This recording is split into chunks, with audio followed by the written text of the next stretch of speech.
What do you do when someone is doing everything they can to distract you from having conversations? Second year intern Ella is here to talk about that with us today. Come debrief with us. Hello. My name is Maggie, and I'm here with Seth, as usual. But we don't have Ethan with us, and instead we have Ella with us. Ella, thank you for coming on the show with us today. Thank you. So you are a second year intern. We'll talk about that a little bit more later in the episode. But yeah, buckle up, people. It's going to be exciting stuff. Yes. So today we're going to talk about a conversation, more than just a conversation, a whole interaction that you had recently with this woman at a college recently. I'm intrigued for the difference there. So we'll get into that, I guess.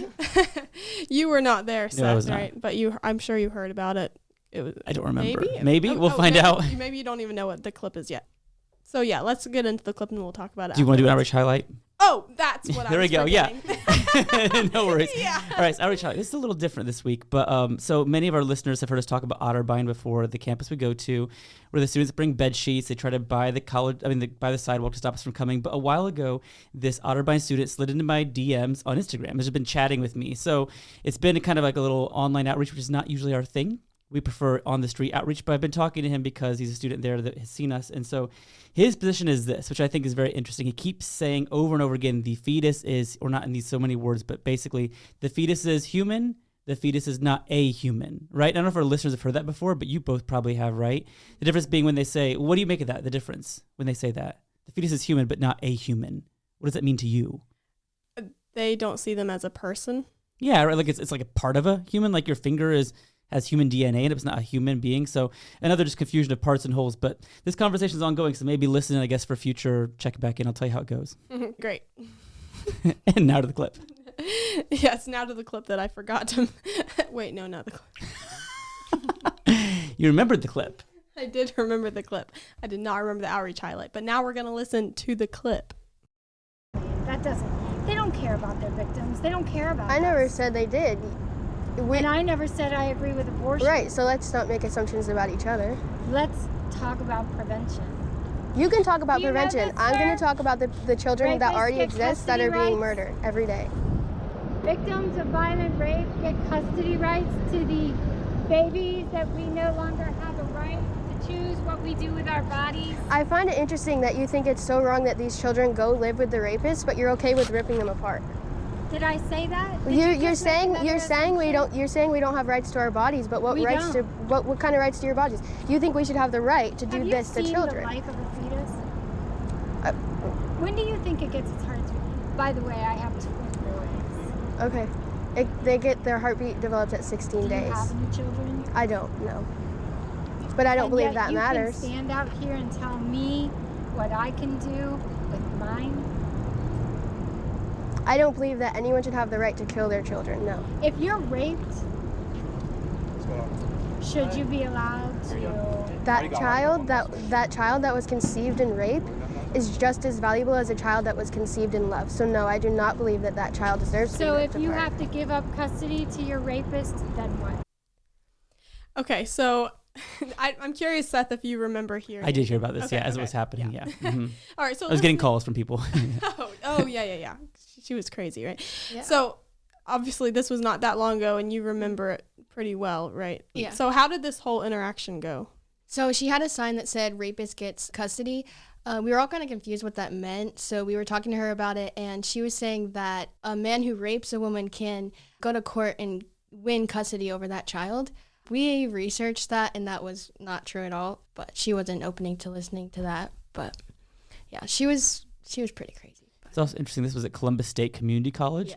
There's a college here in Columbus, Ohio. We're talking during the summertime, but this is a school that has college classes. So she was not a student, I don't believe, was she? No, she dropped her son off. She said that she had a 16-year-old son because she came in first and she was all mad at us. And that was when she brought her son in. Yeah, so I'm not sure if she worked there or what.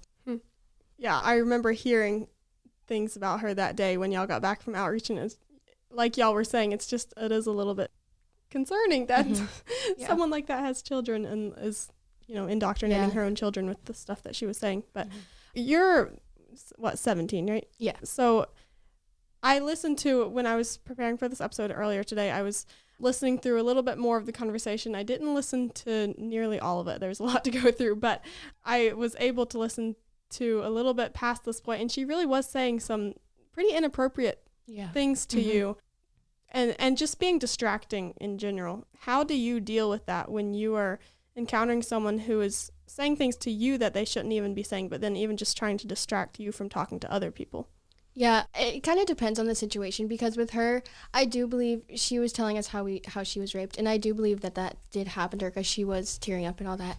So I was trying to be compassionate towards her, but you kind of have to figure out at what point do you just have to move on, because really we weren't going to get anywhere with her. So yeah, like you said, she was just trying to distract us. But I think that, I don't know, it's just you have to keep your mind in a mindset where you know what you're doing is right, and what she's saying, you have to be careful not to let it get to you, because it was hard for me because she was saying pretty horrible things. So I just had to be careful to not let that, get to me. That's not easily done, though, Ella, because I think anyone listening here who wasn't there, seeing her face to face, can still understand a bit what the picture you're painting here. And this is someone who is not just walking up some angry, rabid pro-abortion protester, right? Someone who has this experience of intense pain in her past.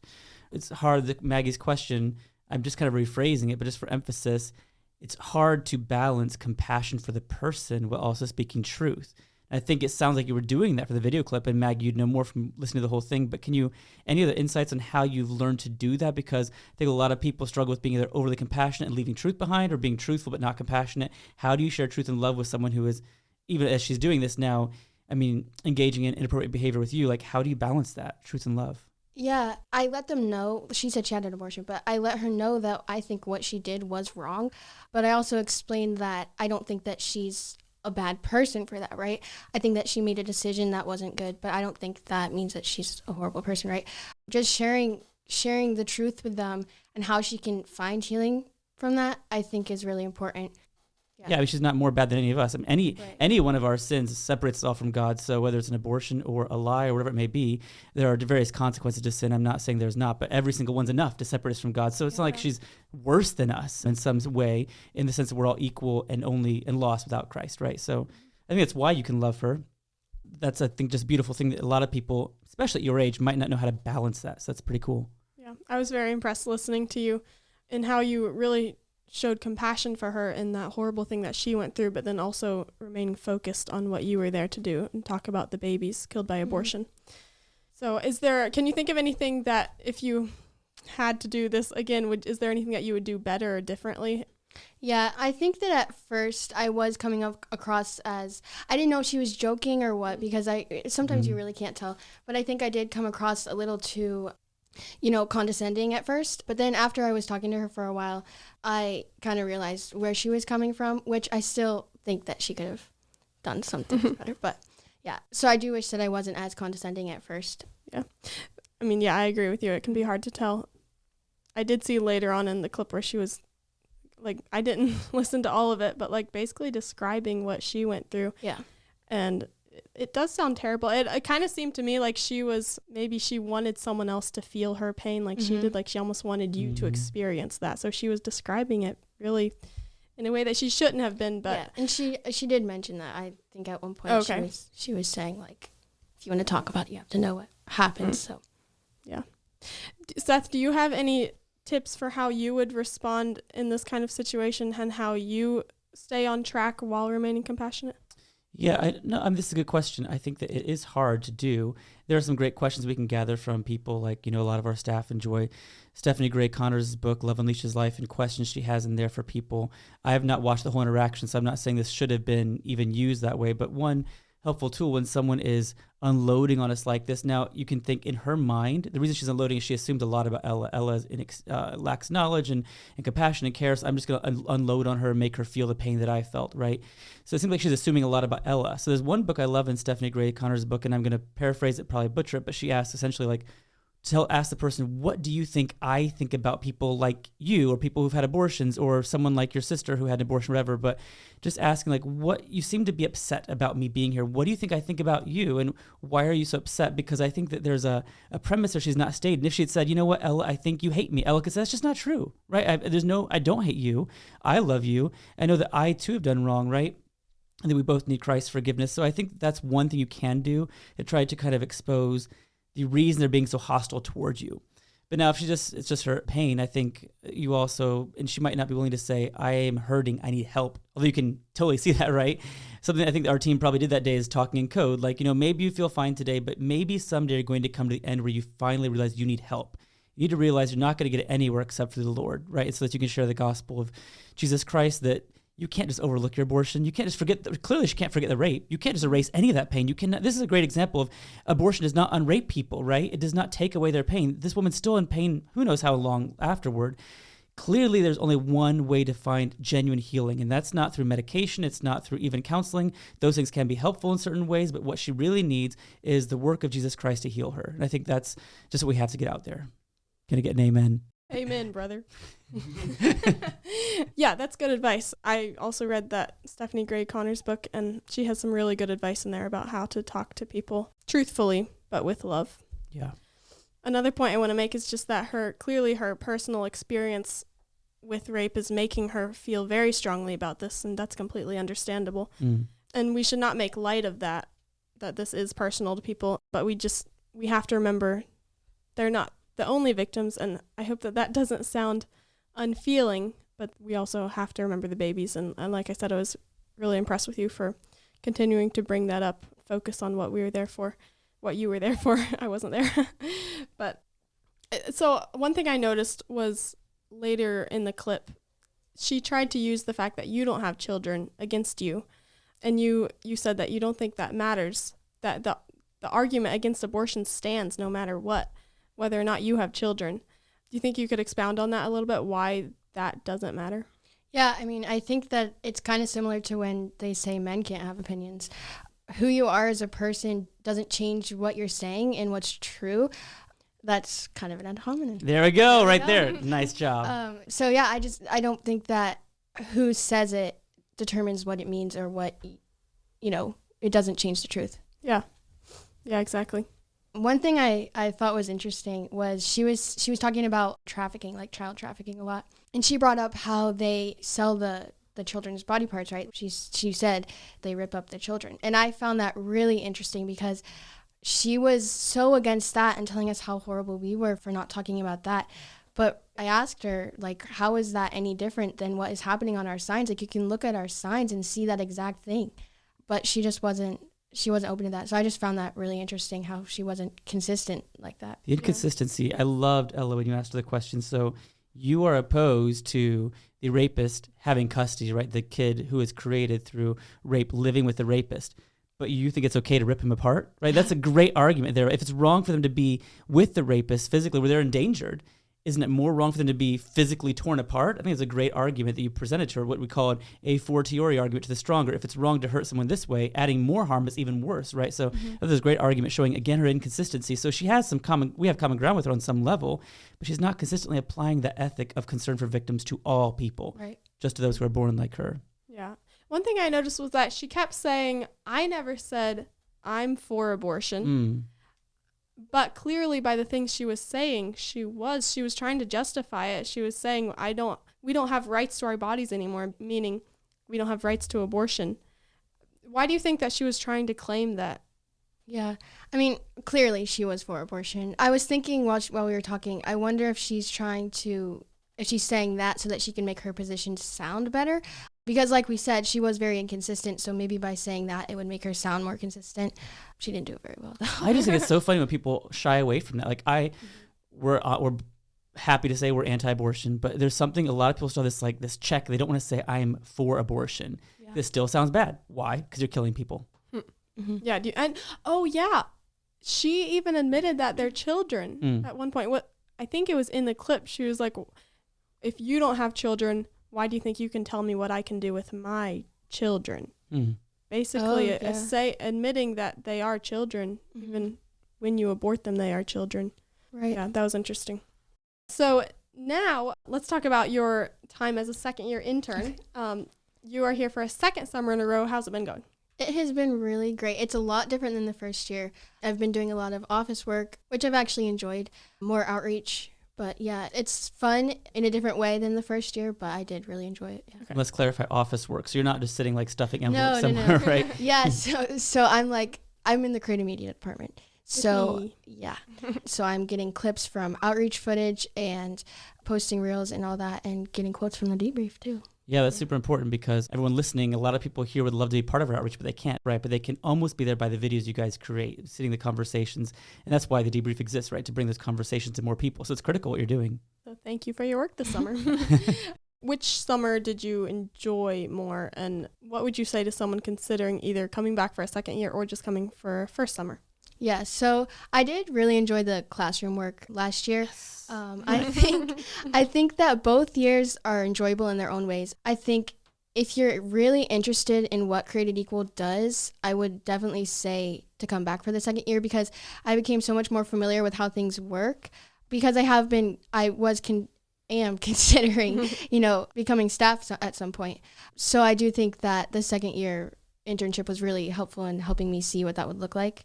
Yeah, just a small taste into working in the office. Yeah. Mm-hmm. Yeah, cool. Ella, so when you look back on this summer, like, what is something that's going to stand out for like marking this moment in your experience, and how maybe it ways you've grown personally? Yeah, so I think, first of all the other interns, I was so encouraged this summer by them, because we had a few that hadn't done outreach at all since the first day of the internship, and she jumped right in, and I thought that was really encouraging to see. I think that coming back for a second year, I definitely had to step up in my roles, like leading debrief or things like that, having more people shadow me. So it has really pushed me to get outside my comfort zone and being more confident in, what I'm saying, really, really thinking about what I believe in, just setting that example for the first year interns. That's really pushed me. That's great. That's one thing that I haven't thought about as much, but that's a really good reason to come back for the second year. It's not just that you're going to be able to get more experience seeing what it's like working full-time for Created Equal, but you'll even grow as a person. Because, I think leading other people always is a good way to grow. Yeah. Okay, so Ella, so jumping back to last year then. So for someone who's thinking about maybe doing a first-year internship, and you said you like the classroom stuff, people think classroom sounds boring. So like maybe explain, like, what is something you learned last year in the classroom that was really helpful or interesting to you? Yeah, so last year one of the things I really liked talking about was IVF, because it really cleared up my position on that. Just, having people make the points on why that would be wrong was really helpful. But you talk about so many different things in the classroom, and it's just so interesting to see like all these other areas of the pro-life work that I had never even thought about. We spoke about things that I was confused on how they applied at first, So it's just such a broad, a wide, Yeah, a wide perspective, variety of issues, right? Because trying to build your worldview, right? So IVF, in vitro fertilization, a lot of people have been talking more openly about that recently. We can put some show notes and links in the show notes about that, links to things for people who are interested in pursuing the ethical question of IVF. And actually, as a second-year intern, I met with you and the other second years over the summer to read a book by Stephanie Gray Connors, Conceived by Science. It was really helpful, I thought. But what you're saying is important, because our internship, and Maggie, you were never an intern, I guess, right? No. We're not here. You were CBR, though. Right, but same idea. Our goal is to not only give you the basic, here's why abortion is wrong, but help you flesh out your worldview, right? Because we're advocating for a worldview. The conclusion is abortion wrong, but that springs from somewhere. The idea that all humans are equal, that has to come from somewhere, made in God's image, and that's how we know this. So we're trying to flesh all those things out for people. And it takes the summer to do it, but I think it is really critical to think about those other issues, as you said, Ella, and how they apply, even if it's not immediately clear. Yeah, and it's just so worth it. I almost didn't do the internship last year, and I can't imagine where I would be now. I'm so glad I did it, just because it really has changed me as a person. I feel a lot more confident in what I do and what I say on this topic now. So I'm really grateful. And the other interns, relationships? Yeah, the other people, they're so great. You're working with people who you're all trying to achieve the same goal, right? And while you might disagree on some minor things, but there's such an encouraging group of people, just so great to be around. That's so good to hear. Cool. I'm so glad you came back too. I met you on the Justice Ride last year. Yeah. And You were the funnest person ever. And I'm so glad you all came Just back. Rights are listening. Come at you, Maggie. Ella is hilarious, but she's also so into it. I mean, she's here and you're Best not, way. so assuming. Well, there you have it. You have to come, listeners. You have to come. Yes. Do the Justice Ride first, and then the internship, second year, gap year. Staff, do it all. Be like Ella, hashtag. Get that going. Yeah. Okay. Well, if I didn't say it at the beginning of the episode, this is our last episode of season 3. Wow, 3 So seasons. we're Wow. so glad that Ella joined us for the very last episode. Traded from Ethan to Ella. Trade up? Yeah. Don't tell Don't Ethan. tell him. Yeah. He never listens anyway, so it's fine. All right. So thank you for joining us for season 3. We are Created Equal, and this has been the Debrief.